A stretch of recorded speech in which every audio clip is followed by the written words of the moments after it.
Thank you very much for joining us. So today we'll be hosting this webinar with Chris Whitton. Can you hear me well, Chris? I certainly can. Okay, perfect. So today we'll be talking about prevention and how to avoid injuries in horses.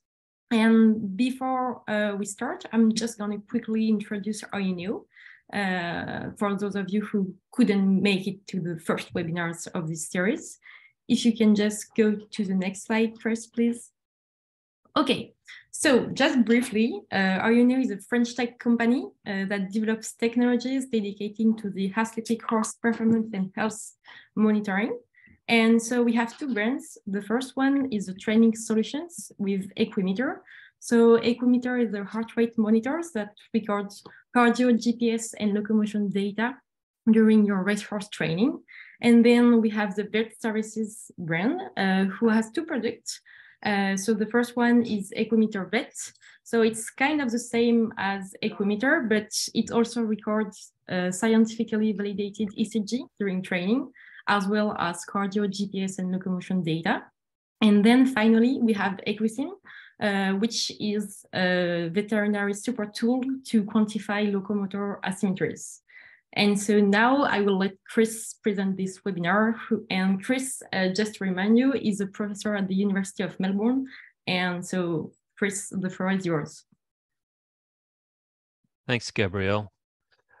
So this is the second talk on injuries in racehorses. And in the first talk, I spoke about how injuries occur. And in this talk, I'm going to try and help you understand what we can do to prevent them. I acknowledge that a lot of the stuff I'm presenting is based on how horses are trained and raced in Australia, particularly in Victoria, because our research program is supported by Racing Victoria and the Victorian State Government, as well as the University of Melbourne. And I want to thank Ariana for the opportunity to speak today as well. So why is injury prevention important? Well, of course, we've all heard about social license, and horses dying on racetracks, unfortunately, is completely unacceptable to the general public. And we can try and explain it away. We can try and justify it as much as we like. But the reality is it is unacceptable to the general public, and we need to do something about it. And certainly these sort of headlines associated with the injuries around the Melbourne Spring Carnival and the headlines around about the Santa Anita cluster of fatalities is really threatening for the racing industry. And we're certainly working really hard to try and reduce the incidents. I don't think we'll ever completely prevent them, but we're trying to reduce the incidence of them because, as I say, if they continue, racing's future is going to really struggle. But there's other reasons. Longevity of horses is critical. Champion horses are what bring people to the racetrack. Here's two recent examples of champions in Australia, Black Caviar and Winx. Both of these horses packed stands out, attracted new people to racing. They're really important, but if these horses have to retire prematurely or have prolonged absences from racing, which they will if they get injuries, then that threatens racing as well.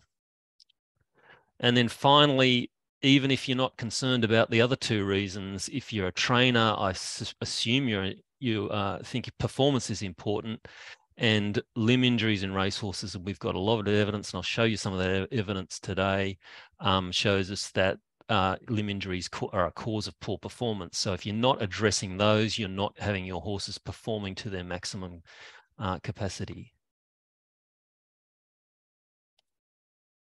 So one of the challenges we have is that the human brain works around a simple approach to cause and effect. So we go along in time, something happens, and we generally associate with the cause with what's happening on the day that the event occurs. And unfortunately, that's not how injuries in racehorses happen.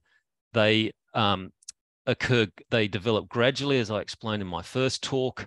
And the causes are multiple and complex. And if we try to associate what happened on the day of the injury with as the cause, then we're going to be missing out on a lot of the information that we need to address to try and address these problems. So rather than what happened on the day, it's much more important to look at what happened in the weeks and months leading up to the event, because what happened on the day is usually just the final straw. And yes, it might be important, but there's far more important things in the lead up to that injury. And if we don't address those, we're never going to solve the problem. So here's what I'm going to talk about in this talk. The primary ways of preventing injury based on the research that we've done is to firstly adapt the skeleton what it has to do. Then we need to limit the accumulation of damage, because accumulation of damage is inevitable when we're galloping horses fast. We need to maximize bone repair. And then, because there will always be outliers, we have to monitor closely and adapt training as necessary. And I'll go through each one of these things as we go along, and we'll firstly talk about adapting the skeleton to what it has to do. So I talked about it, this in my first talk, briefly with subchondral bone. As we see on the right here, we get a net increase in bone volume in response to training. So inexperienced horse on the left, experienced horse on the right, joint surface down the bottom. And that's typical adaptation to training. So bone adapts to the loads applied to it. So if we trot a horse, we're going to adapt the bone beautifully to trotting it. But we want to adapt the horse's skeleton to galloping, and the only way we can do that is to gallop the horse. Galloping adapts bone to galloping. It seems obvious, but there's good evidence to show that if you don't gallop horses in training, and you turn up to the races with them, you're going to increase the risk of injury because their skeleton is not well adapted. And that's particularly true for, as I spoke about in our last talk, for cortical bone, unadapted top left, adapted bottom right, where trotting is going to adapt the long bones in a very different way to what galloping's done. And there's good work to show that.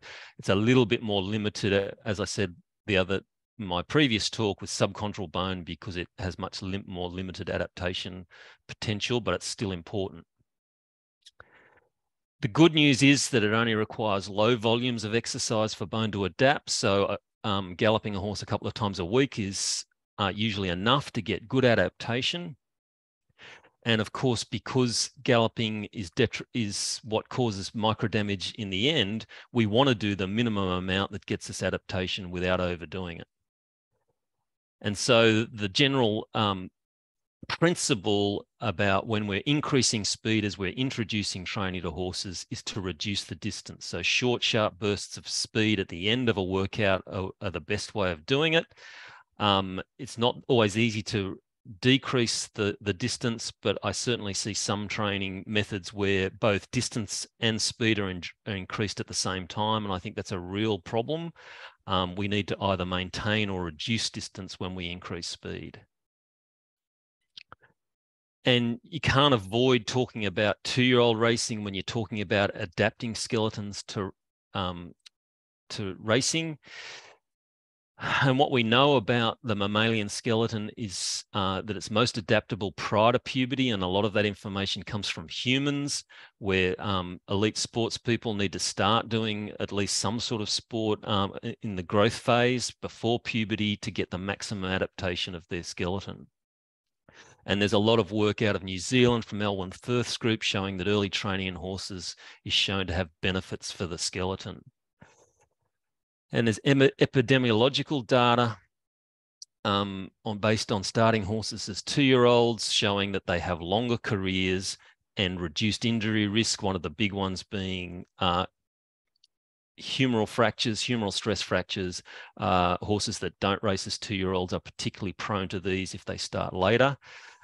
So there's reasonable epidemiological data, again, a fair chunk of that coming from Australia, showing that racing 2-year-olds is at least not detrimental. But in our trainer survey, which I'll refer to a few times during this talk, we found that trainers who reported not racing, but at least galloping and trialing their 2-year-olds had fewer injuries than those that raced their 2-year-olds. Now, of course, this is just a survey, and it may be that trainers that didn't race their 2-year-olds were generally risk averse, and that may have continued in the way they trained their older horses, and so that may be why we're seeing that. But at least as you note, they both galloped and trialed the horses as 2-year-olds, even though they didn't race them. Trainers who didn't gallop or trial horses had no difference in injury risk compared to those that raced 2-year-olds. So galloping and trialing at least provides some ability to adapt the skeleton and reduce injury risk. So we have these risk periods, as I talked about in my previous talk, at the commencement of training, when we go from a unadapted, in this instance, subchondral bone to adapted subchondral bone. But we also need to take care, because when we rest a horse, we get this resorption of bone, particularly at the immediate subchondral bone just under the surface. And that needs to fill in again when we return these horses to training. So we have a risk period when we first introduce training and a risk period when we bring horses back from a spell or a rest period. And so how long does it take for bone to adapt? So my colleague Peter Hitchens developed a mathematical model of subchondral bone adaptation in the fetlock joint. And basically what we typically see is a mature horse that's resting has about an 80% or a 0.8 bone volume fraction, and we need to get it to about 0.9 for a fully adapted subchondral bone. So this is the sort of curve that we're working on. And you can see that it takes in total about 14 weeks for bone to adapt fully, but it's pretty well adapted by about 7 to 8 weeks. However, that's not how we introduce training. We step horses up. We don't bring them in immediately and gallop them straight away. We start off, again, the standard thing in Australian trainers is 2 weekly intervals. So in that instance, it probably takes about 10 weeks to get full adaptation of subchondral bone in a mature horse, which is typically about how long a lot of trainers take to get a horse up to racing speed from a spell. When we're introducing 2-year-olds to training, in our trainers survey of Australian trainers, we saw 3 basic types of training methods of introducing training in 2-year-olds. So our graphs on the right here show the cumulated distance on the vertical axis and the number of weeks.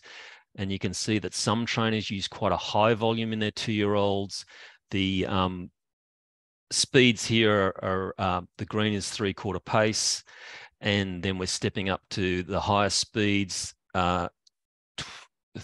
We're looking at 13 and 12 meters per second as the two blue, 13 and 12 seconds per furlong as the 2 blue colors.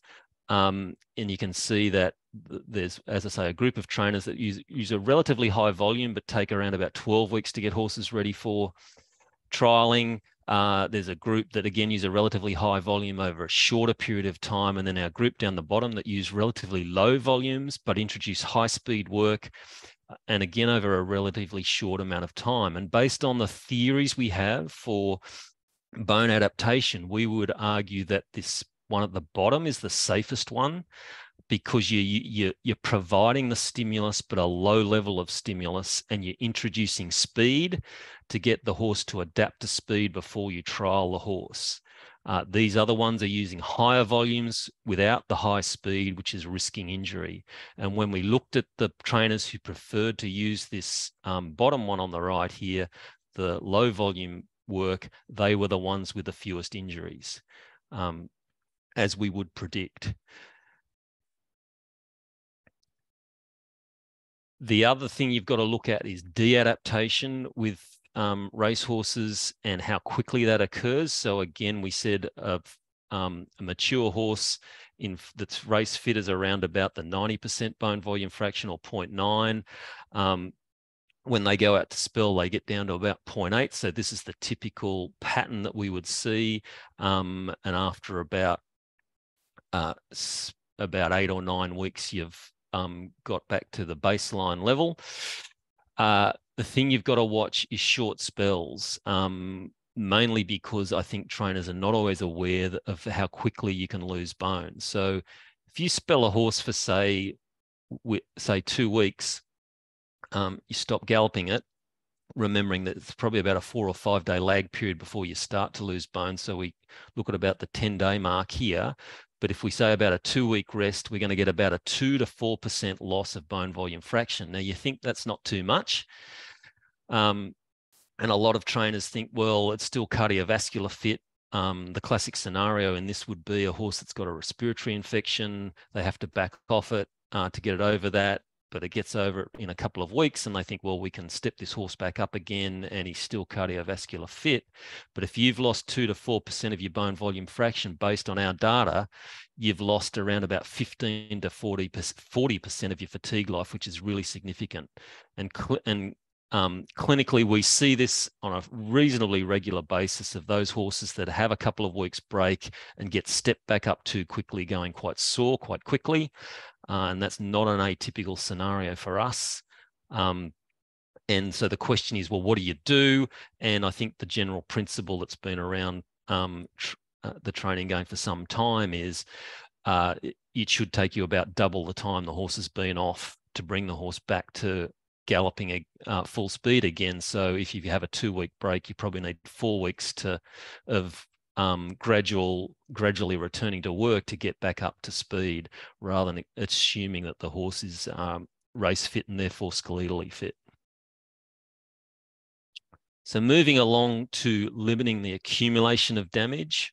As I said, damage is going to accumulate with every gallop, but we need to try and do our best to minimize how much that occurs, remembering from my first talk that fatigue life of bone, which is the numbers of cycles till failure, is dependent on the load, which is basically how fast the horse is going. The faster they go, the fewer strides before you're going to get bone failure. And in an ideal world, we would train horses in this sort of area where we're never approaching failure. But of course, that's not easy, but that would be the ideal scenario. If we just go to another area where fatigue fracture is a problem and how they've dealt with it, and there's some really nice data out of the Israeli army, military recruits in the Israeli army. Back in the 80s, had a very high incidence of stress fractures because these are young people suddenly doing a lot of intense exercise, and they made modifications to how they trained their recruits, and they reduced their incidence to 10% over about 20 years of induced modifications. And the biggest modification they made was to reduce the cycles of load.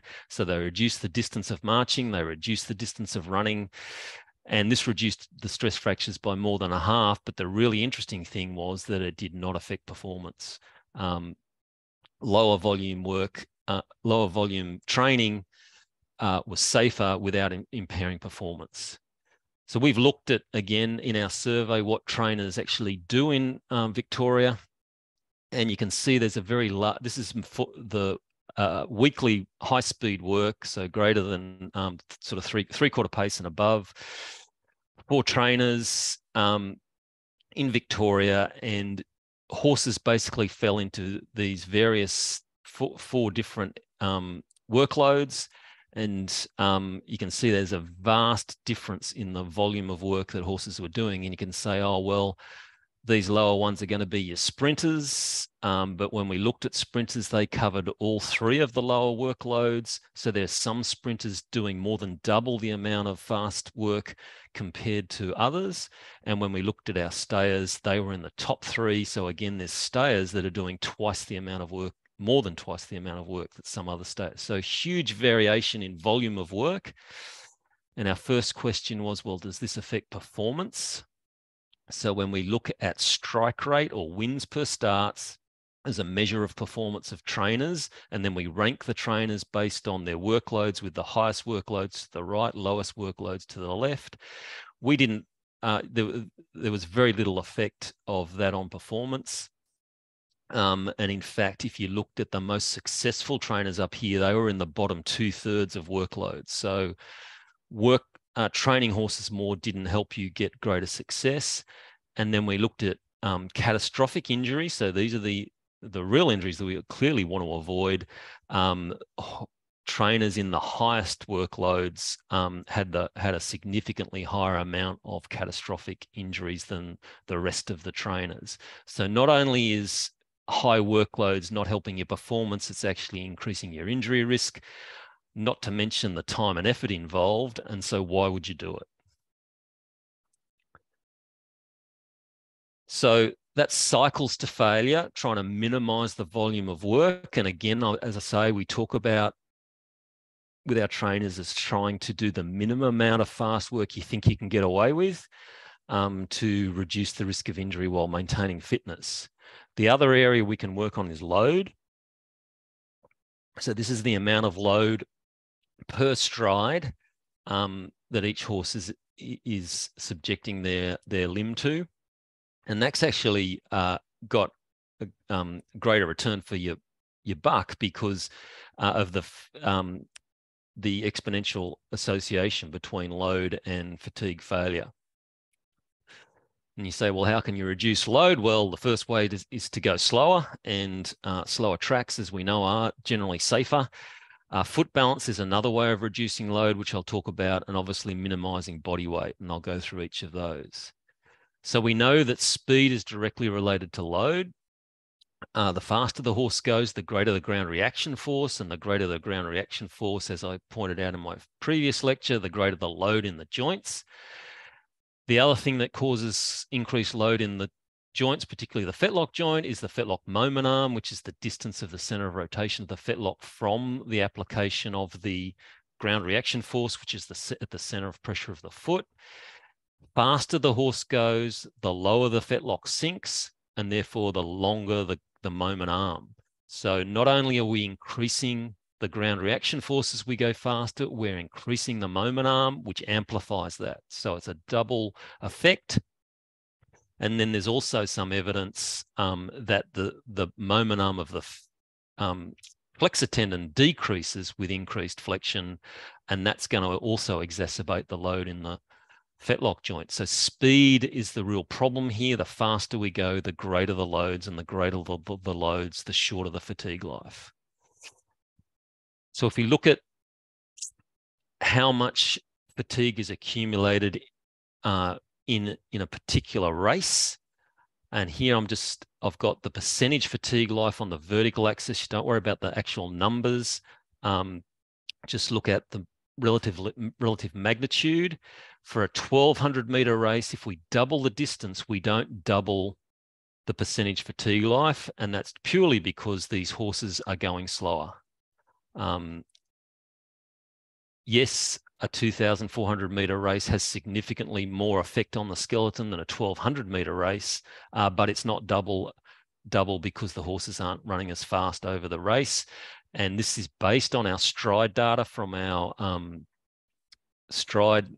from measuring stride with inertial sensors. So we're actually measuring the numbers of cycles and the speed they're going on to calculate this percentage fatigue life. Now, when we include track rating in that, you can see that the slower the track, so the higher the track rating, the slower the track, the lower the impact on the skeleton for each race. And that's a greater effect for distance races than it is for sprint races. You can see it's fairly flatlining for our sprint races. So going has less effect, but slower tracks are safer, and particularly so for our distance races. So our 2,400 meter race at the top here, when we're getting quite heavy going, is actually getting the similar sort of impact as a 2,100 meter race.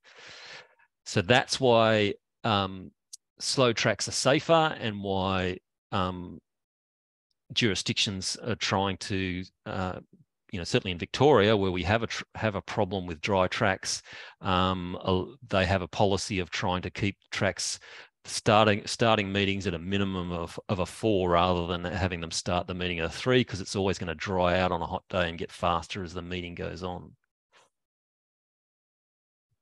The other thing we can look at is foot balance, because remember, the application of the ground reaction force and the length of the moment arm is determined by the center of pressure of the foot. And if we keep that really simple and we look at a foot like this, which is due for shoeing, center of a simple measure of center of pressure just based on measurement, which I know is oversimplifying things, but measuring from the heel to the toe is about here. If a farrier does their normal good work and brings the toe back and lengthens the shoe at the heel, we're going to move that center of pressure back about 2 centimeters in just a normal foot. That doesn't allow for horses with poor foot quality. Standard foot is very easy to get a sort of a 2 centimeter movement of that center of pressure. And a 2 centimeter movement of the center of pressure is going to result in a 10% decrease in the fetlock moment arm. If our fetlock center of rotation is up here, we move this back, we're going to get a 10% reduction in our fetlock moment arm. And we have data from our mechanical modeling work that shows that will cause a 6% decrease in the mean fetlock joint load. So simply maintaining good foot balance and good foot care is going to minimize the effect of the moment arm and the load that's generating in the fetlock joint. And so you don't have to do anything fancy. You just need to keep reasonably good foot balance to minimize that effect. And then obviously body weight has a direct effect on the ground reaction force. And because the ground reaction force is amplified by the moment arm, for every extra kilo a horse is carrying, that's 4.5 kilos of weight on the fetlock joint, 3.5 kilos on the carpal joint, and 2 kilos on the coffin joint. So just by maintaining, keeping the weight off horses, we're going to reduce load on the joint. And it's been shown that reducing weight has a greater effect on the loads in the superficial digital flexor and the suspensory ligament, which are the two ones that we want to have the biggest effect on in racehorses because they're the most likely to be injured compared to the deep digital flexor tendon.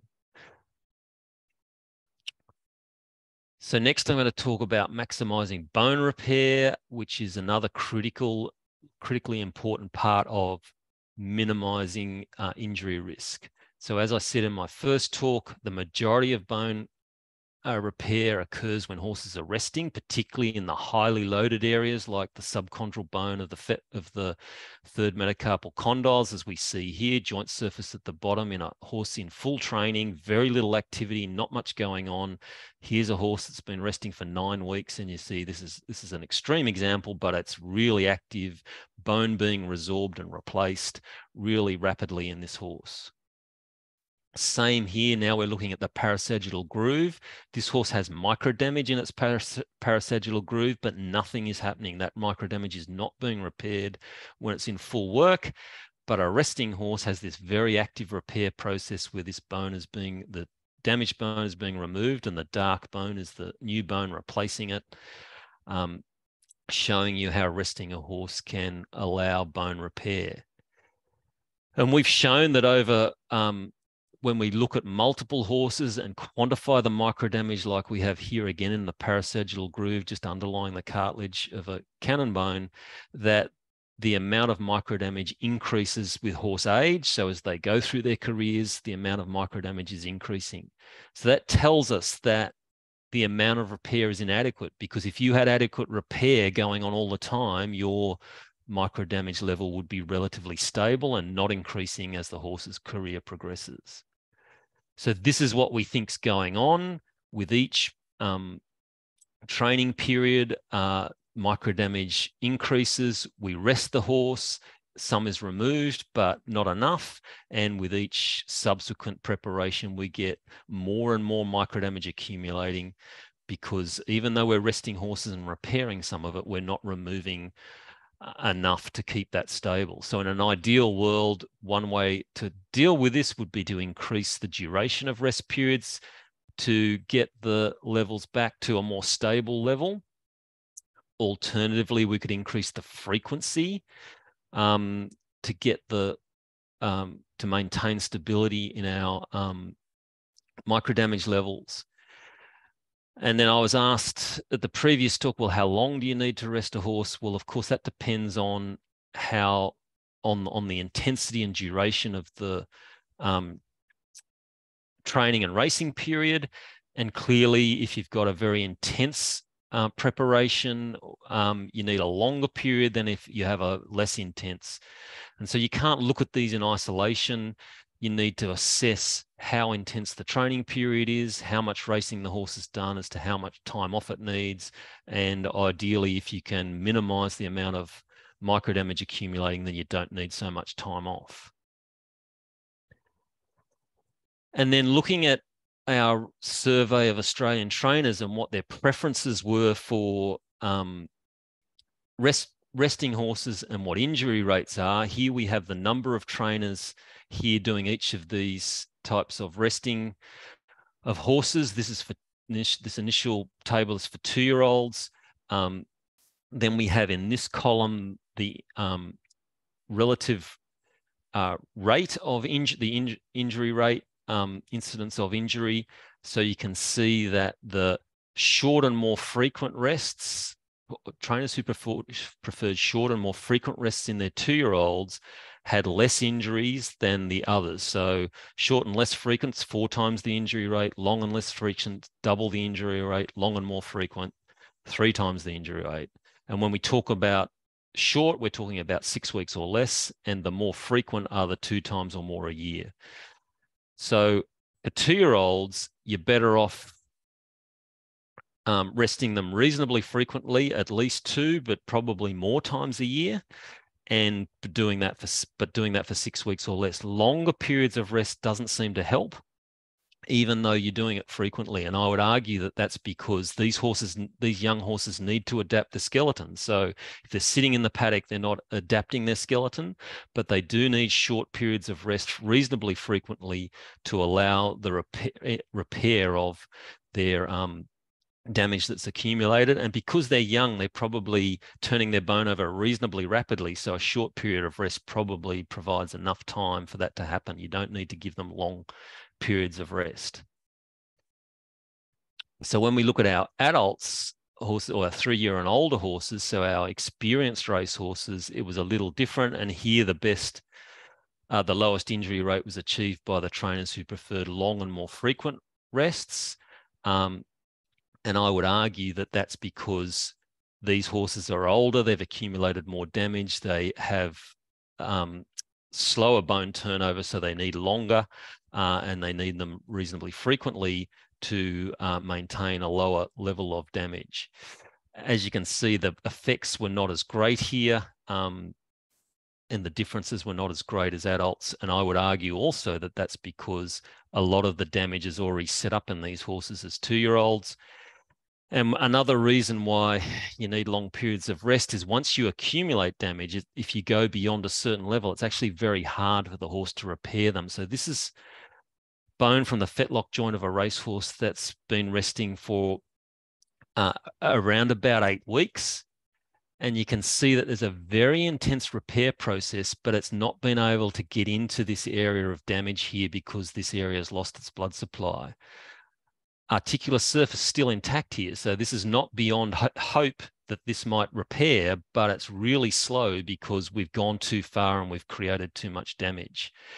And this horse is trying really hard, but struggling to repair that. And that's one of the problems we have with our older horses, and why sometimes trainers say to me, well, I've rested this horse, but he's not much better. And I would argue that's because you weren't proactive enough and you waited too long to give this horse a spell, and now you're behind the 8 ball, and this is going to be really hard to get that to repair. It might eventually, but that's going to take a long, long time.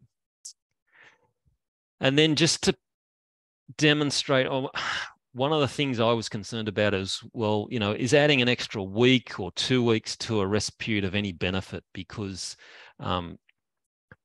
how do you know that how much bone is being turned over? So we did some calculations on bone turnover to see how much bone was replaced based on various scenarios. Now, the average period that a Victorian trainer rests their horses around about 6 weeks, and they do that on average about twice a year. So that's the typical average scenario. So that's this one here in the middle.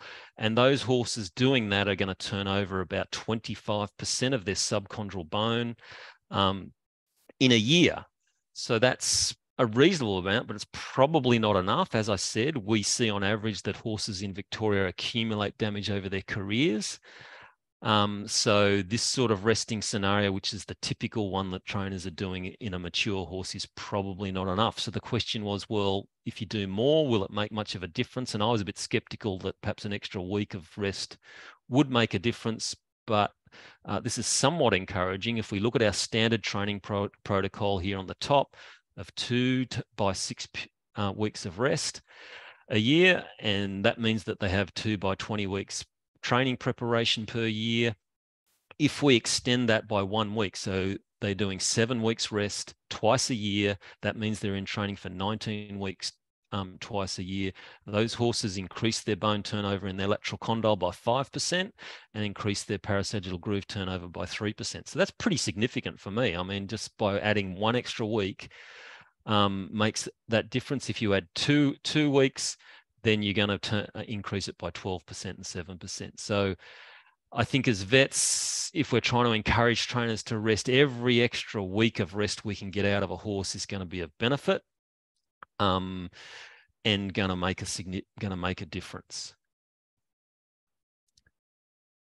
The other thing that you have to acknowledge, though, is what I said before, that resting horses, I think, is of great benefit, but it does introduce another risk in that we now have to readapt these horses. They're going to de-adapt when they're out, and we've got to readapt them to training. And so that introduces another risk. So although resting is highly beneficial to allow increased bone turnover, you have to acknowledge that you are increasing an additional risk that these horses can injure themselves if they're not returned to racing appropriately. And then just some quotes that I've got from the press that show that there's certainly trainers out there that do get it and do understand horses' skeletons. And so this sort of is somewhat encouraging. This quote about a couple of months in the paddock would benefit the horse in the long run. Note the trainer saying that it's going to benefit the horse in the long run. I really like that attitude. Long-term attitude. What you do now is going to affect what happens to the horse in the future going forward quite a long time. We can't be just, as I said right at the start, we've got to look at what we've done in the previous months and weeks and months prior to an injury. And this is a trainer demonstrating that they understand the longer term effect of what they're doing and how a paddock rest is going to benefit this horse in the long run. Here's another quote about a horse that they've often thought that they could get another run out of the horses, but then they go to the races and it doesn't work. Again, a trainer acknowledging that you have to be proactive, not waiting till a horse tells you that it needs a rest, being proactive about resting horses because of the importance of it. And I really like that. And then this one about a famous trainer saying, I always try to send a horse to the paddock for a spell when there's fuel still left in the tank. Again, being proactive, because if, as I said before, if you wait until the horse is telling you it's got a problem, it's got too much micro damage, then you've missed the boat and you're not going to get the repair. You need to be proactive about resting horses and not waiting till the horse tells you that it needs to go to the paddock. So there's just some quotes from trainers who I think really understand what they're doing. And so that gives me cause for hope. Now, of course, the problem is that because of biological variation and because of this is a complex issue and we don't always get it right, there is always going to be horses that, even though we do our best with these top 3, we still need to monitor horses closely and detect those that are developing too much damage and getting closer to injury, and we need to adapt our training as necessary. And that just comes down to good horsemanship. Watching horses closely, any change in behavior, any loss of performance, any subtle changes in gait, we need to be proactive about and reduce the training intensity to allow that skeleton to catch up. Yes, changes in behavior, loss of performance may be due to other things that aren't due to the skeleton, but because skeletal injuries and limb injuries are so common, I would argue that they are the major cause They might not be the only cause, but they are the major cause. And I wouldn't be waiting to find out why a horse's behavior has changed and why its performance is dropping off. I would be being proactive, backing off the training intensity, letting everything catch up. And when the horse seems to be going okay, you can step it up again. Now, early detection of bone fatigue is very difficult and challenging. As we know from the often quoted data out of Hong Kong, that 90% of fatalities had no abnormality on a pre-race veterinary examination. Doesn't mean we shouldn't be doing that. Doesn't mean we shouldn't be looking closely at horses, because you are going to pick up at least some of them. But it is challenging to detect those horses that are going to have a significant injury. So people have tended to say, well, we can turn to imaging. And as I'm sure most of you know, we've been doing that for our Melbourne Cup horses to try and reduce our injury rate because it is so high. But of course, there's challenges involved in that. Imaging can't determine where you are on your fatigue life curve, so it doesn't tell you how many cycles you have to failure. As I said in my previous talk, you can be up in the 80% loss of fatigue life, and even in the laboratory, you'll be struggling to detect any difference in that horse's bone. Microdamage is not detectable with imaging. Unfortunately, it'd be really nice if we could see it with imaging, but it's not detectable. And even microdamage really only starts appearing in about the last 40 to 30% of fatigue life. So we end up having to look for secondary changes in our imaging. And with the CT that we use, we're looking at subchondral bone sclerosis and focal lysis as evidence that there is focal microdamage occurring and the bone is responding to that. But of course, the timing of examination is challenging then, because there are many pathways to injury, as again I spoke about in my previous talk. If we graph microdamage on the vertical axis and with a threshold of injury here at this level and time, here you can see that there are many pathways to injury where we go along and have a sudden increase, or we just gradually increase over time, or we have a base level of damage that then gets worse. And if this is where we get detectable change on our imaging, then it depends on the timing of that as to whether we can do it. So if we did it out here, we might pick up this one as being at higher risk, but we'd miss these two. If we did it here, we'd at least pick up two of them, but miss this one. And we'd only pick this one up if we did it really close to the time that the horse was going to injure. So just because you've imaged a horse and it looks okay doesn't mean that it's safe, but it does help us pick up some of them. And the reason we've started, it was introduced for the spring carnival horses in Melbourne was because on post-mortem, more than 2/3 of the horses that had fractures on our post-mortem CT had changes that we felt we would have picked up prior to the horse if we'd CT'd it prior to the injury happening. So we've gone with the standing CT. It does have, obviously there's limitations in that we can only do the distal limb, so we're not going to pick up our humeral stress fractures, our pelvic stress fractures. It only detects structure. It doesn't tell you anything about bone physiology, but it does have very high resolution, is very quick to do, and we can do large volumes of horses because of its efficiency, and it results in no disruption to training. And just an example of some pre-existing, this is an obvious one where we've got this very lytic lesion, which is the typical ones that Sue Stover talks about in a sesamoid in a horse that's had a catastrophic fracture. And clearly that would have been detected on CT prior to it happening, but unfortunately this horse wasn't subjected to that. Monitoring stride is the other area that we're working on with our research to detect injury prior to it happening. We can do that for we can use it for early detection of injury, as I'll show you in a minute, but we can also use it for monitoring workloads and trying to understand what sort of workloads are damaging for horses. So we've recently published on this, and I'll show you that, just briefly give you a summary of that data. So we looked at over 2,000 horses in Tasmania that wore inertial sensors for every race start in Tasmania. It was over 25,000 race starts. We only had race day injuries, but we had records on all the race day injuries. Unfortunately, we don't have records on the injuries that weren't detected till the horses got home. And we looked at speed, stride length, and stride frequency in the last 200 meters of the race. The reason we're looking at that is because that's when horses are working their hardest. But you could also argue it's when jockeys are pulling horses up that aren't feeling right or are not performing well, but that's also a sign that those horses have a problem if they're being pulled up.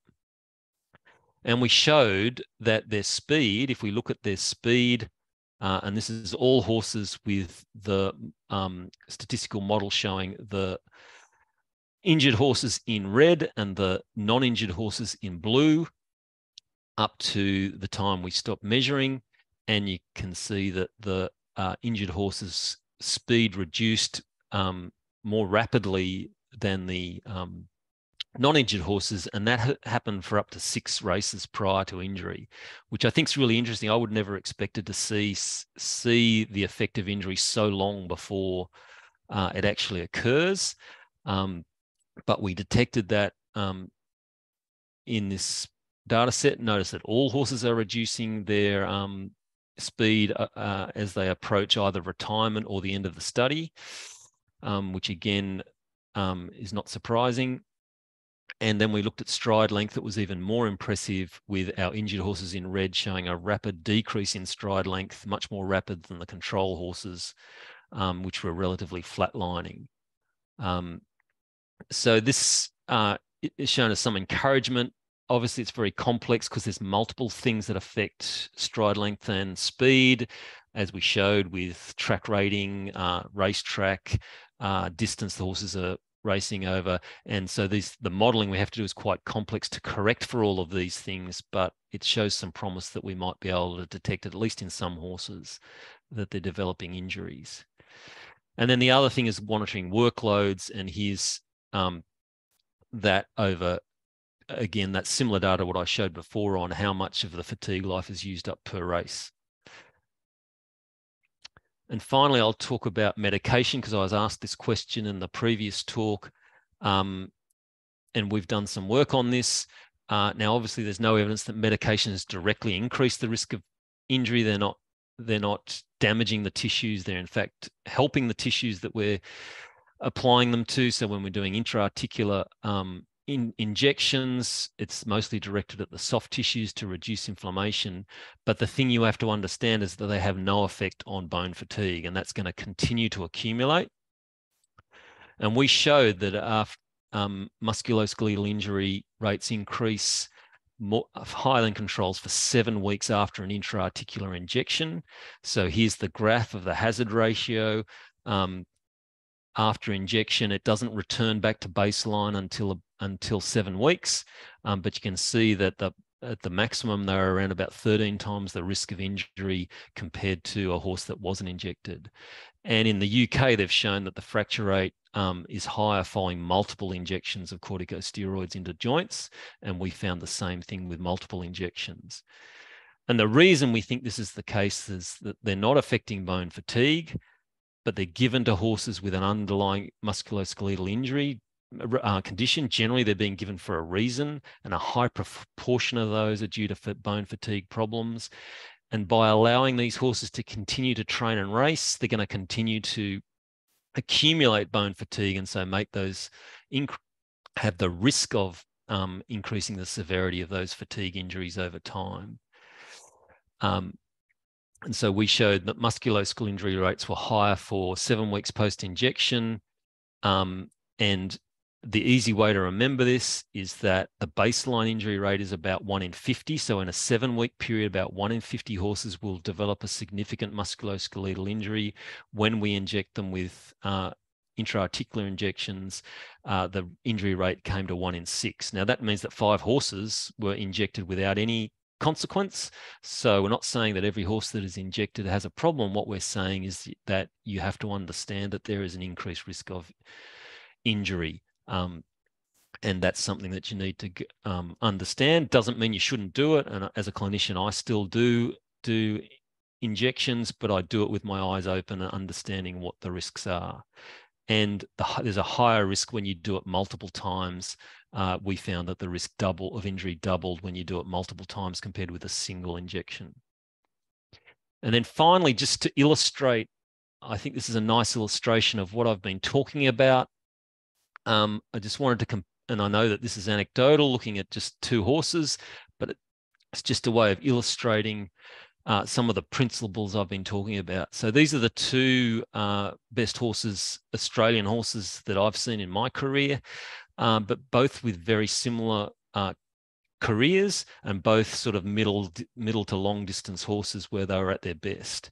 And if we look at their race career, and this is just freely available public data, looking at their race careers, each one of these squares or circles is a race, and the what we're graphing is the accumulated racing distance over time. So here's their 2-year-old, 3-year-old, 4-year-old, up to 6-year-old year. And the first thing you notice is that the accumulated distance is double in Kingston Town than it is to Winx. And based on all our principles of accumulating microdamage, that would be a higher risk of injury than a slower accumulation of distance, race distance over time. Each of these flatter lines is a spell period. And then if you look at when these horses performed below expectations, and that means in these horses of this ability, they didn't win, you can see that certainly for Kingston Town, the poor performances, apart from this first one, were predominantly towards the end of a campaign, except in this last campaign where the horse was already carrying a number of injuries. And that would be typically, again, what we would see. An intense campaign, the performance would be dropping off towards the end because the horse is accumulating microdamage. Winx had some issues early on, don't know whether they were injuries or just to be learning how to be a racehorse, but once they got it right, there was no poor performance from then on. And then this is where we have injuries. Kingston Town had 2 injuries that resulted in forced rest periods, and then finally a career-ending injury. As far as we know, Winx was free of any serious injury over its career. So this is much more how we would suggest training and racing a horse compared with this. And yes, you ended up with almost the same result. But, you know, either of these could have been career-ending injuries. It's luck that the horse was able to get back to racing, whereas here we've got a horse that was retired at the end, as far as we know, injury-free. So just illustrating the difference between how you use these principles to train and race a horse and how they might work. And just to labour the point, here's Winx resting in the paddock in one of her spell periods, and that's at about, I think it was about 7 weeks. So her bone would look something like this, with very high turnovers compared to a horse in training that has very little turnover. So just to reiterate, we have to get away from this sort of attitude that when an injury happens, we blame whatever happened on the day. We need to make sure that we're understanding that injury is a long-term thing, and we need to think long-term, and we will never learn from injuries if we keep looking at them through these glasses. We need to look at them through the right-hand effect of there are multiple causes, and things we do now may well come back to haunt us down the track. We might get away with some things in the short term, but if we don't address those issues, then we're going to end up with problems down the track. And injury prevention needs a change in culture. We need to understand that every gallop uses up some fatigue life. Intense campaigns need time for repair, and that every time we have an injury, they should be a learning experience, but they should be the right learning experience, in that we look at what happened in the horses in the months and weeks prior to it, rather than just on the day the injury happened. So to summarize preventing injury, we need to adapt the bone to the speed and surface on which it's going to race. We need to limit the accumulation of fatigue by reducing the distance at speed and reducing the load as best we can by keeping the body weight down, good foot's balance, trying to run the horse on slower tracks if we can. We need to maximize bone repair, and we do that by reducing the training intensity, probably does to some degree, but really the only way we have really good evidence of doing that is with regular rest periods. As I said, that introduces its own risks, but it is a really important way of allowing repair. And then finally, because we won't always get all these things right, we need to monitor horses closely and adapt the training as necessary. And I need to acknowledge all the people that work in my research program and my collaborators and Racing Victoria, the Victorian State Government and the University of Melbourne who sponsor our research. And I need to thank Arianeo for allowing me to give this talk. Thank you. Thank you very much, Chris. It was very interesting and very clear. I hope everyone enjoyed the presentation. And so now, if you want, we have a time for questions. So you can either write your question on the chat, or you can activate your microphone and ask your question, and we'll answer it. And so maybe before someone starts to ask a question, I have one. I was wondering, what role does nutrition play in preventing bones injury, and like if you can do something about it? So that's not really my area of expertise, Gabrielle. And yeah. I think, and I used to always think that, you know, racehorses were pretty well fed and that their calcium phosphorus balance was pretty good. And I think provided you provide appropriate calcium phosphorus balance, I think bone, I think you can't do much more for bone than that. But I know the Kentucky research group have suggested that some racehorses are not getting an appropriate calcium phosphorus ratio, but that's something that you would need to talk to a nutritionist about and get your feed analyzed to understand. Yeah, not really my area. Okay, that's maybe another topic for another webinar. That's right. Okay, so we have one question from Stephen. So on the adaptation to the surface, if a horse trains on all-weather deep sand and races on turf, how does the trainer best manage the transition? So that's a good one. And I would argue that you need to do your best to get access to the surface that you're going to race on at some point. And if you can't get access to it in training, then perhaps by trialing is a way of doing that. But yeah, to me, if you want to adapt the horse to the surface it has to race on, then you have to gallop it on that surface. There's no other way around it, unfortunately. We don't know how important adapting to the surface is. We've tried to get some data on that, and that's really difficult because trainers in Australia tend to race and train on lots of different surfaces, so it's very hard to control any of that.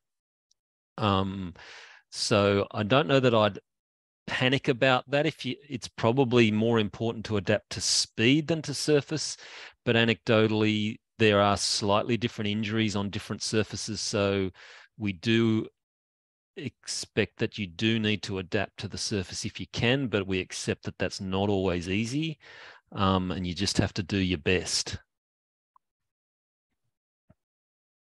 Okay, thanks. I hope it answered the question. We have another one from Jack. So from a recent CPD that I attended, I have learned that the male uni is going to install with the first PET scan in Australia. Can Chris comment something on that? Would it be more useful than other emerging modalities on screening racehorses to prevent catastrophic injuries? So the issue with PET is going to be that you can't do large numbers of horses. So screening requires you to be able to put through numbers of horses, and that's where the CT is useful. PET scanning would only be able to do smaller numbers of horses because you're using radioisotope. It is quicker than scintigraphy because the radioisotope decays much quicker. and it's a relatively fast imaging modality, but you need access to a lot of radioisotope, and certainly in Australia, it's quite expensive. And so there's going to be logistical issues, and that's something we'll have to work through and see how it works. And so in the initial phase, it's probably only going to be used for particular cases where we think it might be useful. And the issue we have with any of these new modalities is there's not a good evidence base. I know that in California and in the States, they're working on that very hard, and they are producing a lot of evidence, which is great. And I'm really impressed with what they're doing over there. But yeah, in the evidence base is going to be relatively low to start with, and it's going to be a learning curve. So yeah, it's a work in progress is basically the answer to that.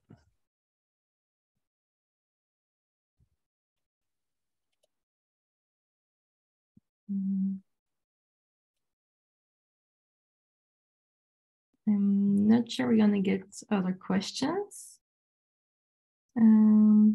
Maybe we can wait a few more minutes. Yeah. Hi, Chris. Anil here again. Your graphs are really good, showing the rates of different intensities in training, which you've compared and said one is sort of more risky than the other. Have we actually got numbers on what speeds, distances over time is a safe one, rather than comparisons between different ones? No. Our data is based on what trainer preferences are in training. And that's where, obviously things like Arianeo's systems data is going to be helpful of actually collecting data. We're working on trainer reported data from Hong Kong at the moment. And yes, but the actual information, accurate information, we don't have yet. All right, thanks.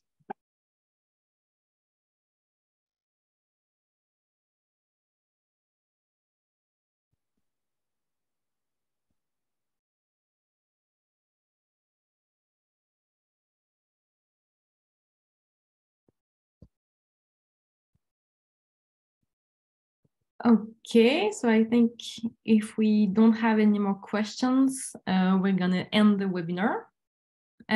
So thank you very much again, Chris, for these 2 webinars. It was very interesting to talk about these specific topics. And so we will send you the replay by the end of the week, so you can watch it again. And if you couldn't attend the whole webinar, you'll be able to see it in its whole. And so thank you everyone for attending, and please send us an email if you have any other topics you'd like us to talk about, or any feedbacks. We will be glad to hear it. Thank you, Chris. No worries. Thank you. Thanks, Chris. Bye. Have a great day.